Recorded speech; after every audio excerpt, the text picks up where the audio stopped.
All good.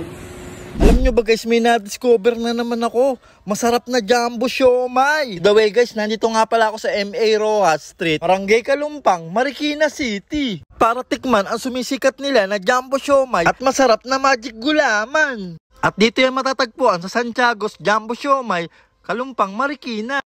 At eto naman po yung kanilang menu na pwede nyong pagpilian. At sobrang affordable lang ng mga price nila. At alam nyo ba, masyado ako na-curious dito. At sobrang excited ko kasi first time ko lang makakain dito. At real talk guys dito pa lang ako makakatikim ng magic gulaman. At no need mo na daw na pumunta ng Divisoria para matikman ang magic gulaman. Dahil dito sa Santiago's Jumbo Siomai, matitikman mo na sa murang halaga. So ayun, umorder na nga ako at hinahanda na nga ni ma'am. Bali dito guys, may dalawa silang klaseng combo na sineserve na ino-offer nila. Yung combo 1 nila may 3 jumbo siomai, 3 Shanghai, may kasama rin chicharong bulaklak. Yung ginamit nilang rice dito sobrang unique kasi bagoong rice ang ginamit nila. Nasa angka pa. Tapos 105 lang to. Tapos yung combo 2 naman nila, meron din 3 jumbo siomai, chicharong bulaklak at chicken skin. Tapos yung rice naman nilang kasama parehas lang din sa combo 1.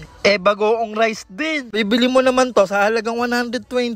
Tapos eto naman yung magic gulaman nila na 10 pesos sa malit na cup. Tapos sa medyo malaki naman 20 pesos. O diba, sobrang pangmasa lang yung mga presyo nila dito. Sobrang perfect na itong magic gulaman nila sa mainit na panahon. O siya, ipo-check na natin yan. So ayun guys, ito yung 3 klase na in-order natin. Ito yung combo 1 nila na merong Shanghai, chicharong bulaklak at 3 siomai na malalaki. At imagine guys 105 lang to. Tingnan nyo yung serving nila, ang dami. Tapos ito naman yung in-order ko na 10 pieces na siomai nila na mix. Bali 95 pesos nga pala to guys. At next naman ito yung combo 2 nila na may chicharong bulaklak, chicken skin at na may 3 jumbo siomai. 125 lang to. Tingnan nyo naman guys kung gaano kadami. Talagang solve ka talaga dito. At eto naman yung panulak ko na 20 pesos na magic gulaman. Eto na yung best part na gusto ko dito sa video na to, ang tikiman time. Okay, unahin na natin tong plain na siomai nila. At wala muna ako nilagay na kahit na ano dyan. Gusto ko kasi yung natural lang. Okay, first bite. Grabe, ang laki, sumakit yung pangako. Nice, deserve nyo sumikat kasi masarap. I-try naman natin yung chicken skin nila na medyo mainit-init pa na bagong luto. Real talk guys sobrang malasa niya at sobrang lutong. Ito naman yung chicharong bulaklak nila. Sige, tikman din natin. Grabe yun, sobrang crunchy at kumakawi agad si San Pedro. At tikman ko din yung Shanghai nila. Panalo din at masarap. Ito yung mga tipong pagkain na mura pero babalik-balikan mo sa sarap. Sobrang sulit pa nito at pasok pa sa budget mo. Sobrang perfect na mga combination. Spying craving na naman.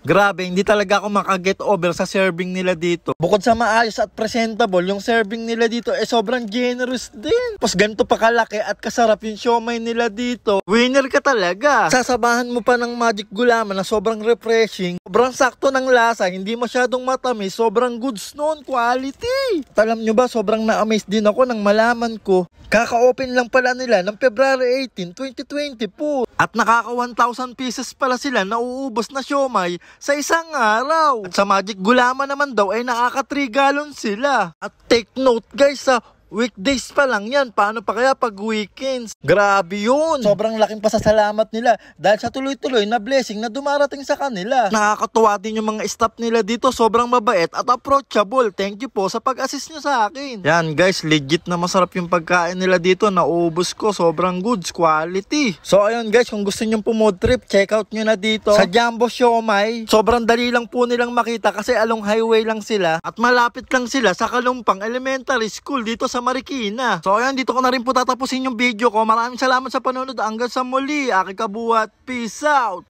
All good. See you sa next vlog.